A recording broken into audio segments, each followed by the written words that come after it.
Hey everybody, welcome back to Fyr's Frontier. Since the last episode, we've added a few villagers into here, as you can see, and I want to show you guys the progress that we've actually made because I think I added these rail lines, maybe these were here last time. I've got a nice little process going on right now for bringing all the villagers over here, but let me show you guys what is going on with these villagers and all the progress we've made with librarians. Unfortunately, most of the white codes that we've been getting aren't librarians, but over here I want to develop this area into our librarian trading area, and we do have a few, so I can show you guys a few of the ones that we do have. We have this guy I think we had last time with the Silk Touch trade, the Protection 3 and the Luck of the Sea 1. Unfortunately, none of these guys are really that good, but we do have this librarian who has Punch 1 and Thorns 2, so not very good. We have this guy who has Curse of Vanishing, terrible enchant, Punch 1 and Sharpness 1, so not very good at all. We have this guy with Bane of Arthropods 5, one of the worst enchants in the game, Looting 2, which isn't bad, and Curse of Binding, which is terrible. And then of course we have this guy. I think I already showed you guys this guy, but is Channeling, Impaling, and Luck of the Sea. So we haven't gotten any real good villagers yet, no mending villagers yet, unfortunately, either, so we'll have to wait for that. Hopefully I'll be doing some more off-camera stuff over here in the villager breeding area, so it won't be too long before we actually get ourselves some pretty decent villagers going on. But I do have a bunch in here, as you can see.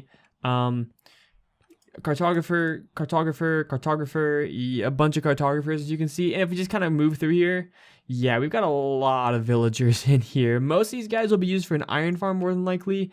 Some of them will go back into the breeder to hopefully speed up the breeding process, but a vast majority of them will probably just be thrown away. Or thrown away? No, not thrown away. They'll be sent to a nice little happy home. Villager Island, right? Right? Yes? No? Yes? Yes, definitely. Definitely not throwing them in lava. Definitely not.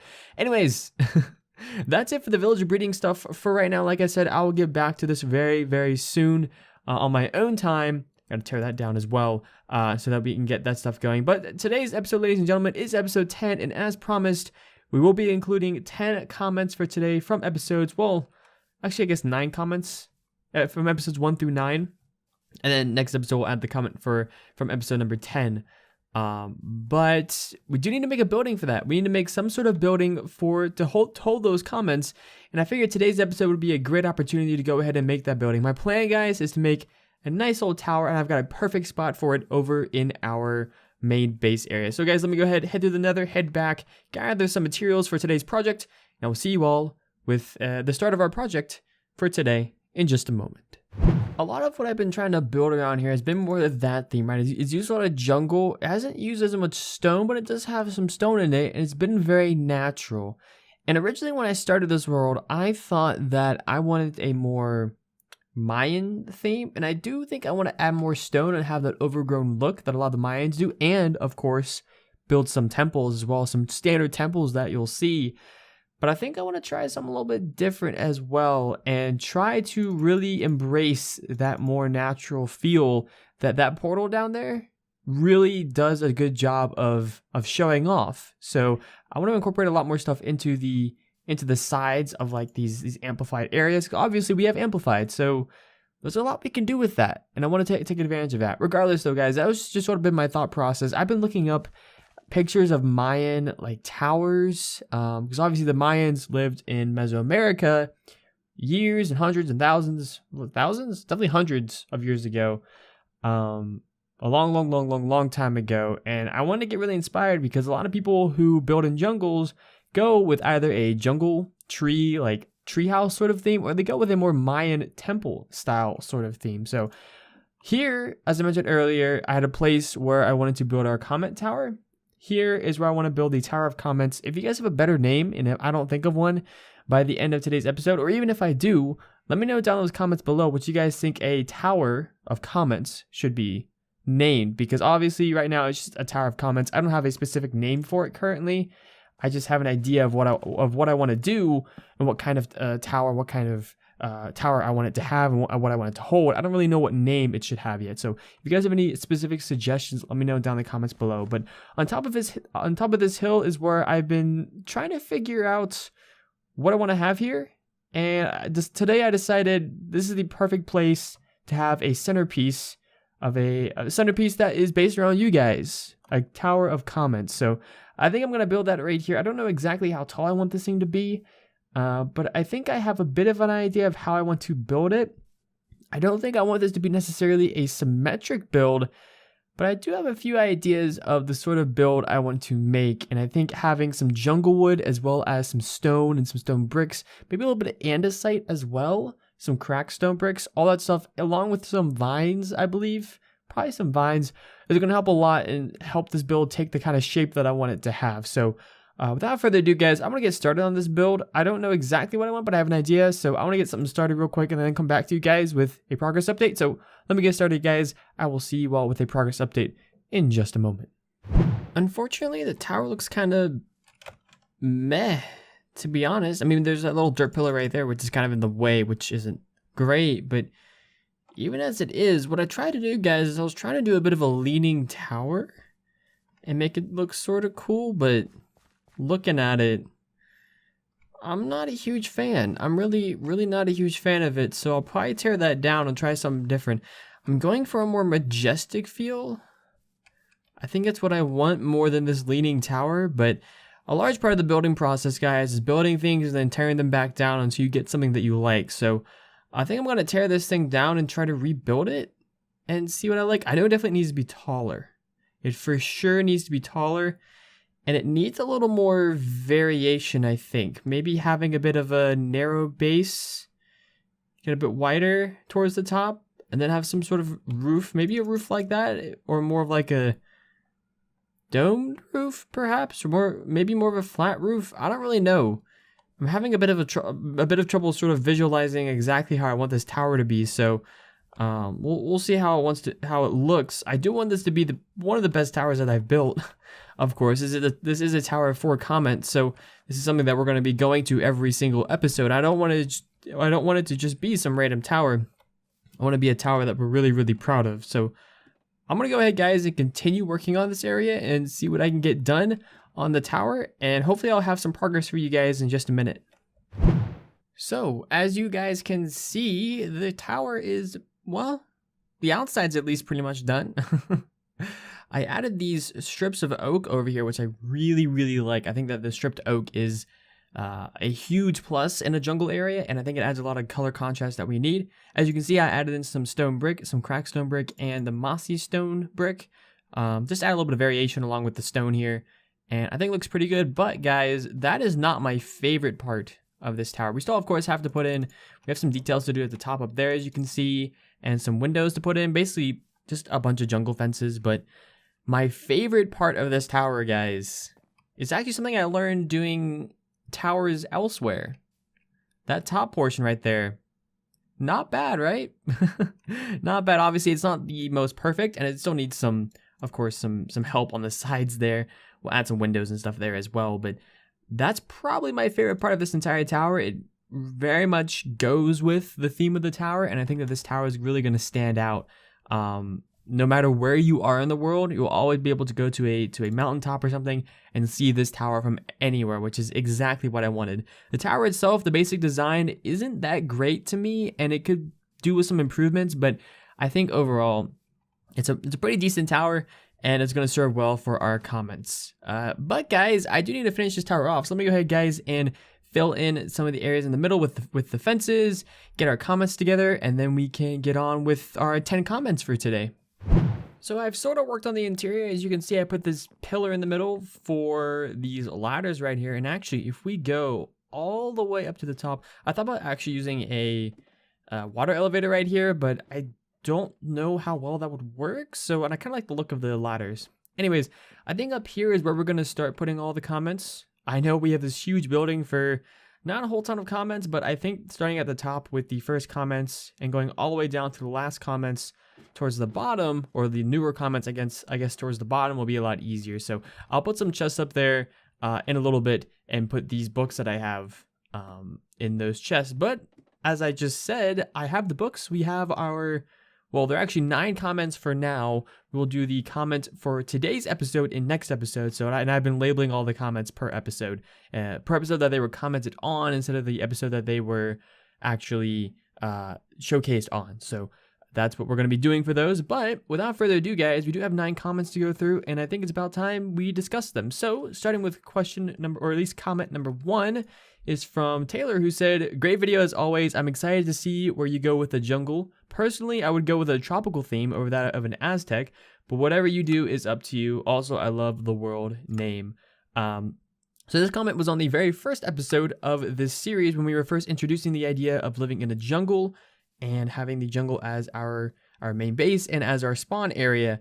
And Taylor also remarked about the world name, which was actually developed on a stream a long time ago, and I decided to use Fyr Frontier. Is not exactly a name that I originally thought of, but it was a name that was suggested to me that I really, really liked. So hopefully you guys like the name as well. I think by now, if you're still watching the series, you at least don't mind it. But in terms of this world, I definitely do want to continue with a more of a, obviously a jungle theme. I like the idea of building pyramids and Aztec sort of things, but the whole idea of more of like a tropical theme is sort of inviting. So I might have a tropical-ish area around here. I'm thinking more towards a body of water, not this body of water, but a further body of water, because we do have this gigantic jungle that goes on forever and ever and ever. So while one part of our base could be this, another part of the jungle could be something completely different. So I'm definitely open to other ideas as the series progresses. Obviously, we are still in the very early stages of this series.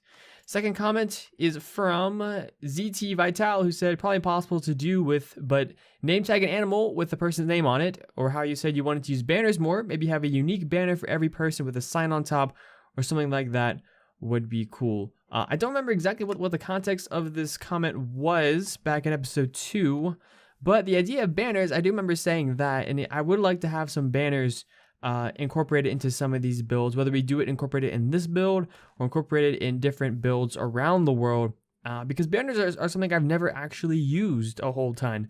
I've used them every now and then, but they're not something I particularly use a lot. So having banners would be super awesome. And in terms of name tags, that does remind me, we still need to get some animals and name tag those. So I know with the new update, there's new cats coming out and all that stuff, which we will explore once the new update is officially out. But for now, I do want to name tag the one cat that we do have, which is sitting down there, and we can figure out a name for that cat. Now, question or episode number 3, comment for that is from Totex. I've known this person for a long time. I still don't know how to pronounce the name. I think I remember. I think I used to pronounce it correctly, but I don't know anymore. Who said, love the new series so far. Keep up the great work. I have an idea. Can you build floating islands with different themes connecting with bridges? Well, definitely the bridge theme is for sure something that I want to continue with. We do have a bridge down there. And floating islands have always been something I've been very interested in. So we'll see. With Amplify, that would make a lot of sense to have like a few floating islands around here as well, sort of mixed in, almost like a mystical, ancient sort of realm, which would be kind of cool. But we'll see about that. I definitely want to incorporate some more unique, custom terrain sorts of things into this world as we progress further. Obviously, like I said, we're still in the very, very early stages of this world. Now on to episode number 4, comment from Imran Gets Crafty, who said, great to have you back, White. Those big portal designs look fantastic. Thank you. I didn't know that falling down into water is much faster than using magma blocks to pull you down. Yes, if you guys did not know that, there is a way with a new update to have a magma block at the very bottom that pulls you down. I think it's a magma block. But if you simply fall straight down into water, it's a lot faster. So if you guys are using water drops or anything with water to go down in an environment, I suggest doing a water drop instead of a stream of water going down. In terms of portal designs, I want to do some more of these as well. We have one here, we have one over there, and then one towards a desert area. I want to do some more of these because these were a lot of fun to make and are honestly some of the more unique stuff I've done in Worlds. So I definitely want to continue that moving forward. I don't know what other areas we can do it with. I'm thinking with the end portal, that could be one thing because we still have not tackled any sort of Enderman farm or the end portal room, which we will do in a future episode. Not really sure when, but we will get to it at some point. But yeah, definitely want to tackle some more portals as well because I know you guys enjoy those just as much as I do. Now moving on to episode number 5, the comment is from Yijing, I think is how you pronounce that, who said, I love the jungle wood together with the stone brick blocks. I misspelled that, my bad. In the mine, nice details. Well, thank you. And that is something that you can see around here with the stone brick and the jungle wood. That is definitely something that I've done a lot of around here, and that will probably be a lot of the theme around here.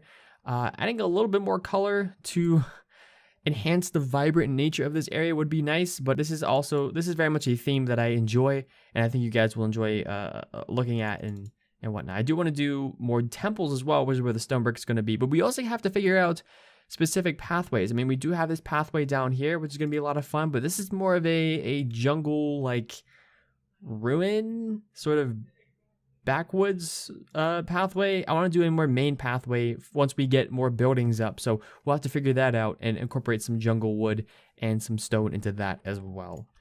On to episode number 6. The comment is from Skills No Logic, and this is actually a question I've gotten quite a bit over the years, who said, what mic do you use? So believe it or not, I actually use pretty much, apart from a little bit of audio editing, the raw audio from a Blue Yeti. If you guys don't know what a Blue Yeti is, it is probably one of the most common or the most popular microphones for any sort of YouTuber to have.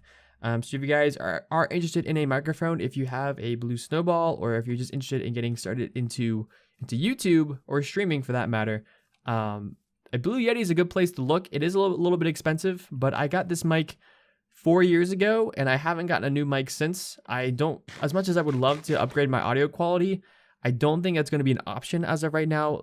Anything beyond a Blue Yeti is pretty expensive, so I don't think that's going to be an option for a long time, but a Blue Yeti is just fine. And the way I get the audio quality that I do, although it isn't the best you can possibly get, the way I do is honestly through audio editing. I turn the gain on the Blue Yeti all the way down, and I edit the audio in post-production. I put it into Audacity, I add some bass to it.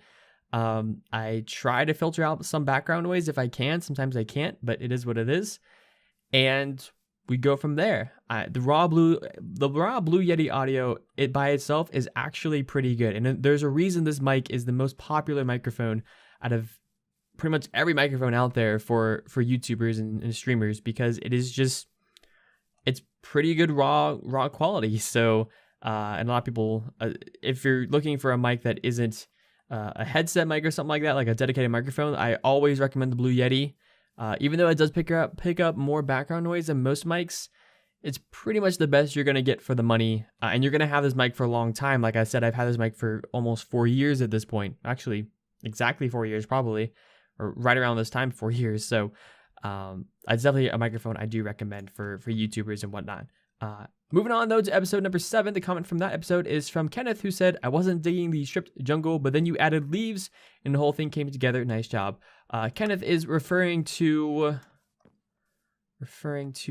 this down here, this bridge down here where I added the jungle wood with the oak stripped. And I agree. Once I wasn't totally digging it to begin with either. But the more you add leaves, the more you add details, which we will be doing to this build. Don't worry, I'm not doing that today, but we will do that for that build. The more you add leaves and the more details you add, as long as you don't go too overboard, typically the better the outcome of the bridge or the build or whatever sort of thing you're making in a world. So a little bit of a semi-pro tip. If you guys are looking to better your builds, adding more details is always a big plus, whether that is variations in blocks, like those walls or the fences, or just variations in textures. Those help out quite a bit. Moving on to the last 2 comments from episode number 8, we have Adrian, who said something that helped me. And by the way, this episode was focusing on solving inconsistency. If you guys missed that episode, go down to the playlist. Along with all these episodes, if you guys missed those episodes, there's only 9 other episodes, so highly recommend watching all of them. But this was a reference to my talkie episode talking about solving inconsistency, where I said I was quitting social media for a little bit of time, which I'll go into a little bit how that worked out. But Adrian said something that helped me to be more focused on is using things I like as a reward. If I did my homework, I can spend more time on YouTube and stuff like that. It really motivated me and helped me focus. And then in terms of sleeping, I get tired all the time. My way to fix that is to keep myself busy. I realize that I get tired and sleepy when I do nothing. Hope this helps you, and good luck. Well, thank you. Thank you for the tips. And that stuff definitely helps. I would definitely say doing nothing makes you a lot more tired than doing something. I'm not sure what the exact scientific reason is behind that, but my guess is that when you're doing something, you're basically pumping blood through your body, and getting your heart rate up, which helps you stay more energized, and something like that. So I don't know, like I said, I don't know the exact science behind it, but that's the sort of thing I can think of. And then in terms of solving inconsistency, they talked about how you should reward yourself. That is definitely an issue I've had. I definitely take the reward before I take the thing I have to do. So that's something I definitely still need to work on. But in terms of the social media sort of detox thing I talked about a few episodes ago, it's been all right. Deleting Twitter helped a lot, and I don't really get on Twitter that much anymore. I have no sort of reason to re-download on my phone, which has helped a lot. Things like Instagram I've deleted. That's awesome. Now, the thing that's been troubling me the most these days is YouTube. And so getting off of YouTube a lot more is going to be a big issue for me moving forward, because I do love YouTube, do love watching a lot of YouTube, but I need to make sure that I spend time where I need to spend time instead of on YouTube. So that is my next focus when it comes to that social media detox moving forward. And now for the last episode, episode 009. Our comment is from Dower, who said, "I like learning through discovering." If you guys don't know what that episode was, it was last episode. Definitely check it out. But we were making a villager breeder and trying to get some villagers. Currently, I still don't have a mending villager, unfortunately. But Dower was referring to the fact that my village breeder wasn't working. And thankfully, it does work now. It works very well. It is amazingly awesome villager breeder. The only issue is I don't get nearly as many librarians as I need for that sort of thing. So moving forward, that is something I have to work on. I'll work on it off camera so you guys don't have to see it, because quite frankly, dealing with villagers is very, very boring and takes a lot of time. So that's something I will still work on. We still need mending. We still need a lot of that stuff. We still need it for our elytra, so I can use the elytra a lot more in future episodes to come. But ladies and gentlemen, I am out of time for today. That is going to wrap it up for today's episode. I will go ahead and put these books in this place whenever I have the inside completely taken care of, which I will try to do in between episodes. No promise there. I might actually do it in the next episode, because next episode, guys, is going to be a special episode. It's going to be my 4-year anniversary on YouTube. And so I actually asked people on Discord and on YouTube and on Twitter for questions. Most of the comments, or actually all of them, came from YouTube and Discord. Most of them coming actually from Discord. But I will be answering all those questions in a Q&A next episode. So if you guys are excited for that and or enjoyed today's episode, make sure to smash that like button, leave a comment, and subscribe to the channel if you're new and are not already subscribed. Anyways, guys, take care, and I'll see you later.